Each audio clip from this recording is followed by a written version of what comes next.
Lest we forget the real reason that we are here at the channel, I thought this would be a good place to start. The tally so far is more than likely 17 in these two collisions, 16 from a crash in Mississippi, and I'm sure someone can probably bring me the totals from the Black Hawk off Hawaii and the Osprey from Australia. There was also another sailor that went overboard, I believe, off Virginia. So it has been a very, very bad year for the U.S. military so far. To lose this many people in non-combat related activities. One thing we are going to have to be very careful of not doing is being too narcissistic about our analysis in this, because the world is watching, and there are a lot of players on the stage right now who have a vested interest in seeing us leave Asia. We have talked about the Russians, we've talked about the Chinese, the North Koreans. Those are the easy ones. However, in Asia, there are a lot of different chess pieces by itself. There are more people that live in a little tiny circle that encompasses China, Thailand, India, Malaysia, Japan, incredibly small area, than live outside of it. I wish I could have brought up that map. But they have a lot of political intrigue going on over there, and I'm going to cover that in this video. Most of what we could talk about regarding this accident and the damage has pretty much already been covered in the Fitzgerald. You know, we can talk about all of their radars, and we can talk about why they should have, could have, and would have done a lot of things. But the fact that we have two of them now so close together just puts it beyond any idea of that these are happenstance. There is clearly an effort afoot to move the U.S. military out of that region, and if the Chinese, whom I'm thinking is probably the primary actor here, cannot do it solely by themselves, they will incorporate other governments to do it for them. I wanted to start with this. You have to understand how they see war versus how we see war. They would love to affect a military result without having fired a shot and keeping their fingerprints off of it. It's something that the U.S. is going to have to learn to adjust to. The last 15 years we have been fighting people, the terrorists, the Middle Eastern folks, that want their attacks to be seen and known and taken responsibility for and be spectacular, where this is the literal exact opposite of that. They don't even want it to be seen as an attack. They've attacked two of our ships, and the Navy, both times, is now turning to blame itself. This is exactly how Sun Tzu would have these people fight this war. They've removed two assets from the theater, and nobody is talking about retaliating. They're talking about, they're getting introspective and, you know, contemplating their naval and all this kind of, pardon the pun there, but it's ridiculous. It absolutely is ridiculous, and they're winning the spiritual war, for lack of a better term, in this. The Navy can see it. I'm sure someone in Naval Intelligence can see this. They just don't know how to put it out there so that the Navy can fight back. So you also have to understand something about intelligence speak too. Cyber sabotage is a very specific term, and I believe the quote was that there was no evidence that either crew had perpetrated anything like this. That didn't rule out a third party. And cyber espionage, cyber sabotage encompasses things like DDoS attacks and worms and viruses and malware. It doesn't talk about scalar weapons. It doesn't talk about electronics warfare or EMPs. That is not cyber sabotage. That's not their definition of cyber sabotage.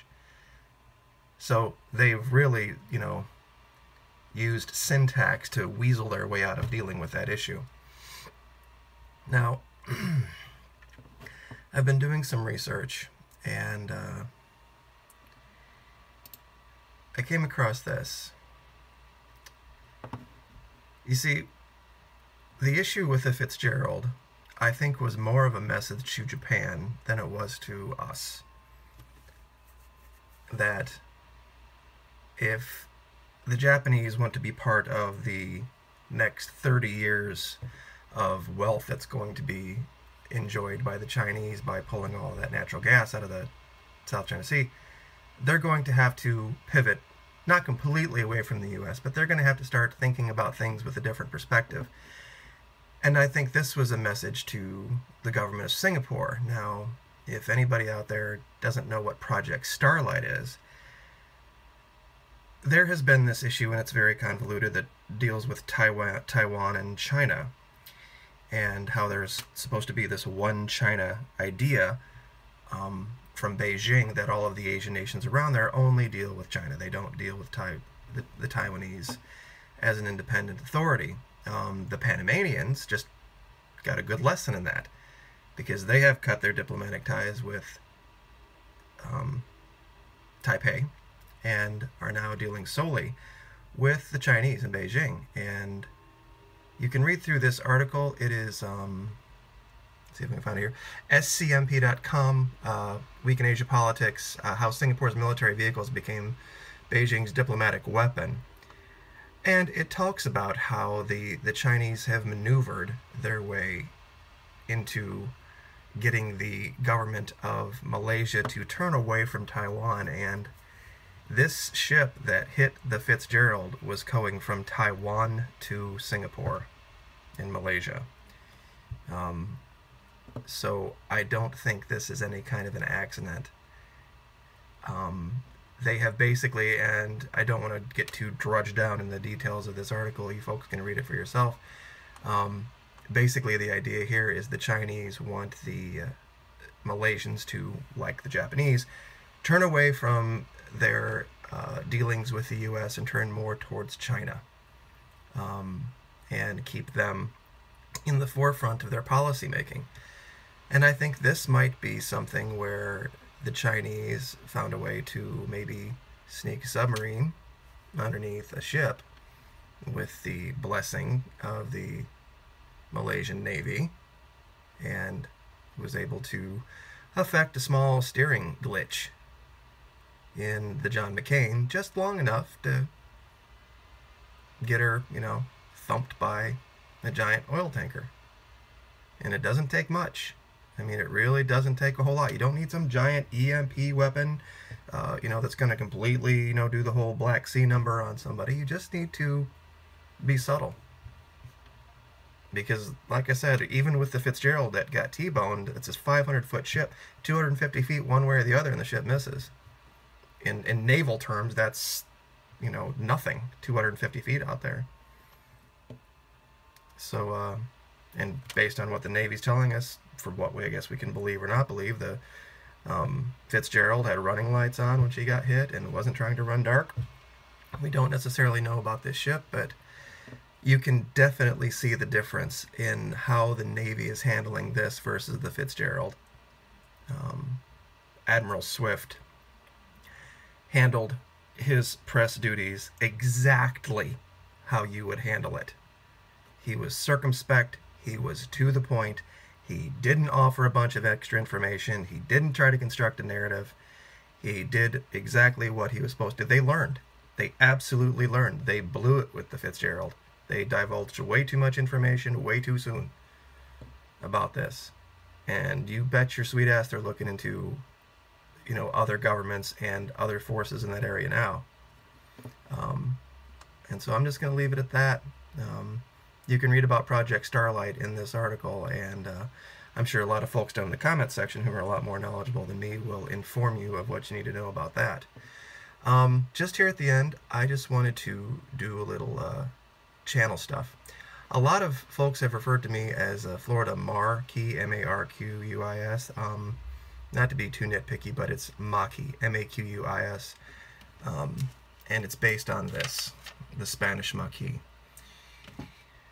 This particular group of people was not widely reported on. When people talk about World War II, they think of the French Maquis, but they don't really talk about the Spanish Maquis much.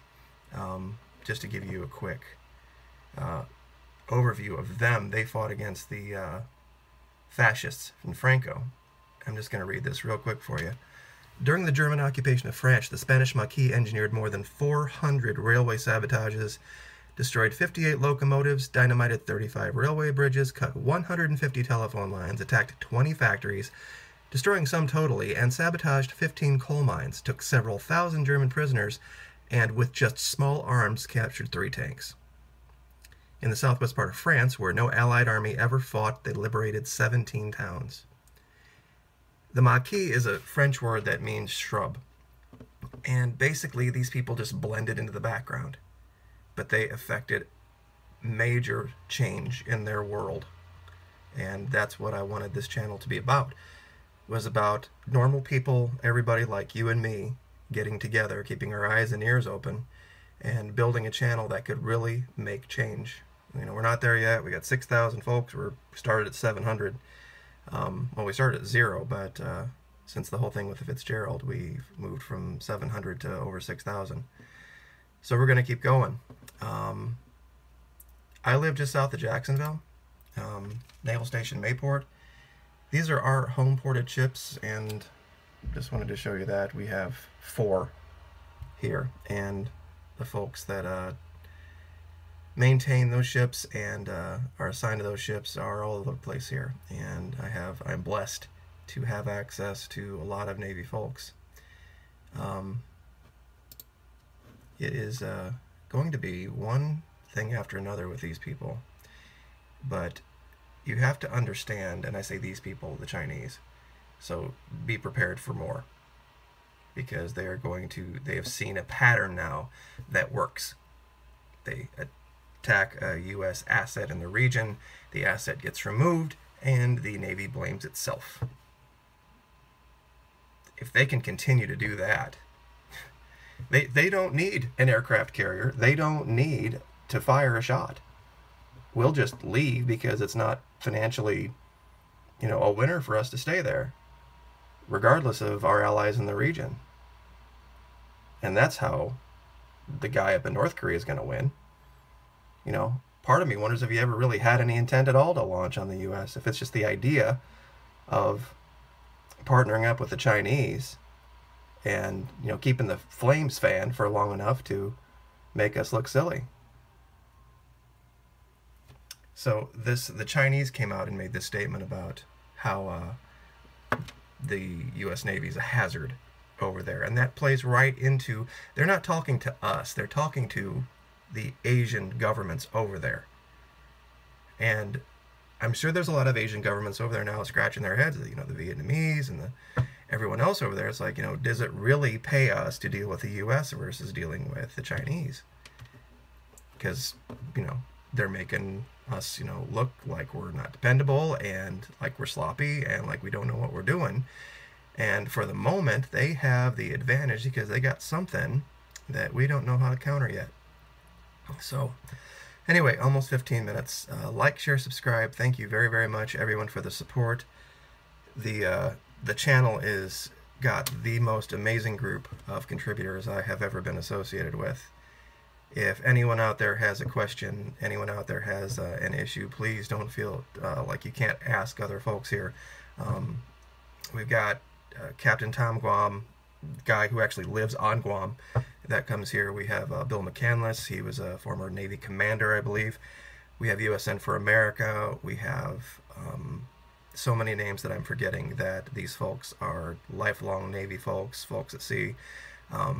Take advantage of them. I can tell you about people. I can tell you about their behavior and what they're more than likely going to do one way or the other, because that was what I did in the military. But when it comes to naval matters, they are the experts. They are the ones that you want to ask about these things, and I'll do the very best I can. And if I don't get to you right away, or a comment ends up in a spam folder, please don't think that I'm doing it purposefully. Like I said, I work 2 jobs, and I try to keep up with that as much as I can, but the channel is going nuts. We are getting more subscribers and more comments than I can deal with by myself. So Thank you, everyone, for your patience. I really appreciate it. Like, share, subscribe. See you next time.